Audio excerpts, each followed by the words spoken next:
Our conversation on the couch, except for its chairs, because it's training camp series. We need to work on the name a little bit. It continues with Vernon Davis. I'm Craig Hoffman here in Richmond. Vernon, day 5. How do you think it's going so far? Day 5 is going really well. I think we're progressing and we're really cultivating that relationship we need to have in order to be a great team. You know what I mean? It starts in training camp and it goes from training camp back to the headquarters where we'll continue to practice and get better. For you, year, what is this, 178? This is it only looks like you're in your second year. But this is year 14. I feel like I can make that joke because everyone knows how good a shape you're in, all that kind of stuff. But it just seems like you've been in this league a long time. So at this point, is there a longer thought process in the off season to coming back, or is nope, I'm playing again? No, I just I have a year left on my contract, so I just take it. I try to take it one day at a time, 1 year at a time.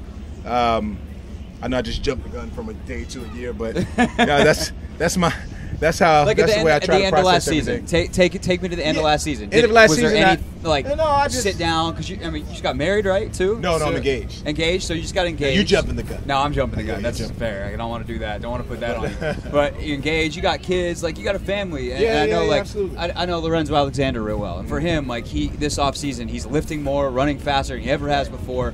But he's just ready to be dad. So for you, there's not that sit down. For you, there's another year in your contract. You're ready to go. Football's fun. As long as you're enjoying it, you can come out here and do what you need to do to continue to get better to help this team win.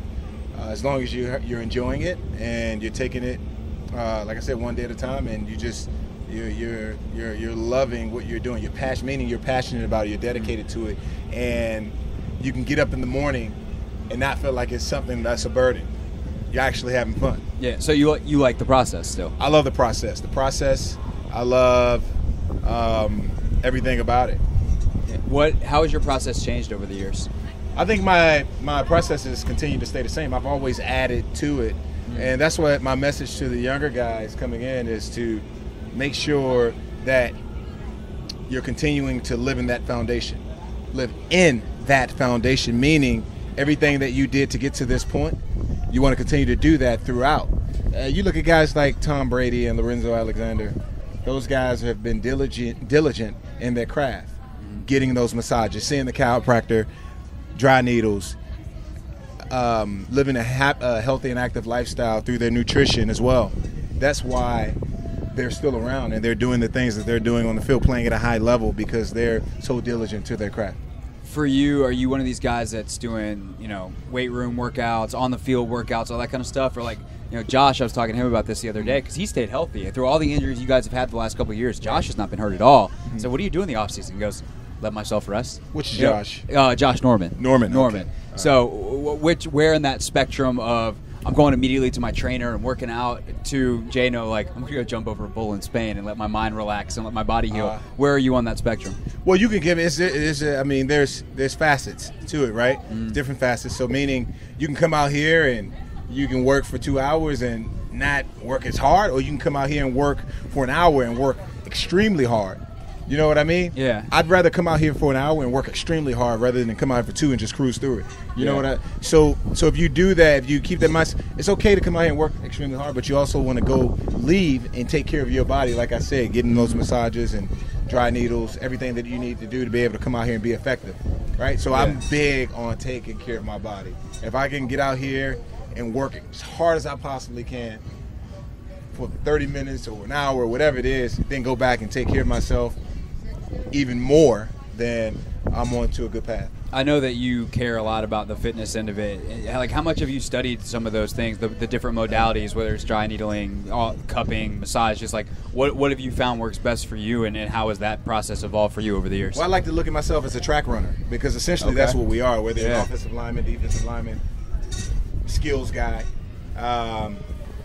You want to treat yourself as a track runner. They're always hitting the soft tissue, deep tissue, stretching. So you want to do that because we're on our feet constantly. We're running, and you just want to make sure that your body is together before you can come out here and do what you need to do. So that's the mindset we have to have. I want to ask you about your teammate who you sit next to presumably in all the meetings and have watched the last. Well, you got here in 16, right? Yes. 2016. So you haven't seen Jordan Reed at peak Jordan Reed up close because he was coming off of that. That's the season he came in and he got hurt like 3 days before camp or whatever it was. Right. And he's been constantly working back. Right. The guy that's out here now is the guy that I remember seeing in 15, and I'm sure you watched on tape some from before. Like, what's it like for you, a guy who's been in this league for a dozen years and has played at that extremely high level that very few have touched? What's it like to see a guy out here performing like that? Well, I know Jordan Reed, and I know what he brings to the table. He has a unique skill set. He's able to go out there and make defenders miss, whether it's on the line or with the ball in his hands, and that's something he's always been able to do. And you look back at the plays he's made in the past, I mean, he's still Jordan Reed. It doesn't matter if he's at 100% or if he's 75%. He still can go out there and play at a high level. 75% is really good, but like 100% Jordan Reed's a different dude. Well, if you know what he's like at 75%, you can only imagine what he's like at 100%. So that's what he's doing. That's what he's trying to stay consistent at. And it's just about taking it. Like I said, leaving the field, putting in the work, then going back and take care of yourself, and being really strategic about that and how you do it so you can come out here and be effective. I've talked to Cooley about this. He sometimes watches Jordan and just goes, I couldn't have done that. Do you ever watch Jordan have some of those reps? Like, he has that rep against Monte today where he jukes him, and Monte's an incredible athlete, but he's stuck, stone feet. Like, do you ever watch Jordan do some of this stuff and just go, what was that? Yeah, he's amazing. I do it every day. Every day I come out, he does something where I just say, how did he do that? And I learn from him. You can always, doesn't matter how old that the person is, you can always learn something from them. Mm-hmm. And that's how you get better. That's how I feel like since I've been here, a lot of the routes that I run, I've taken a good amount of that from Jordan Reed, and it allowed me to excel in my craft as well. Speaking of learning, Brian Angelico, what's he brought to the room? He's a teacher. He's a teacher. He loves football. You can tell he's passionate about it, and it's good to have someone like that that gets up in the morning and he's ready to go. I mean, he's energetic. His enthusiasm is out of this world, and the guy's level. It's good to have someone around like him. Couple away from football real quick to wrap up. Vernon Davis with us here on The Fan. What do you, vacation time, away time, what'd you do this summer to get away a little bit? Well, I went to Brazil, and I also had an opportunity to go to Aruba and Ocean City with my fiance and the kids. I had a great time just exploring and living the water life. Well, Brazil, was that like a beach trip or was that like more of a cultural trip? Both. We Sao Paulo, I forget how to say it, and then we went to Rio. So it was kind of a city, beach kind of thing, exploring. What did you want to do on the cultural side of that? Obviously, the beach, I got it. You wanted to sit on the beach. Yeah. But the cultural side, to experience Brazil a little bit, what did you want to see? We always whenever we go anywhere, whenever I travel, I get out and I do with the locals. I interact with the locals and see how they live their life, and from restaurants to just what's Brazilian food like? Around. Oh, it's incredible. What's the go-to? The go-to Brazil, of course, Brazilian steak. You've been to a Brazilian steakhouse. Of course. That's what they're known for. They're the Brazilian steaks, and so we went to quite a few Brazilian steakhouses, and of course we tried a lot of other different restaurants, like Giuseppe restaurant. That was amazing.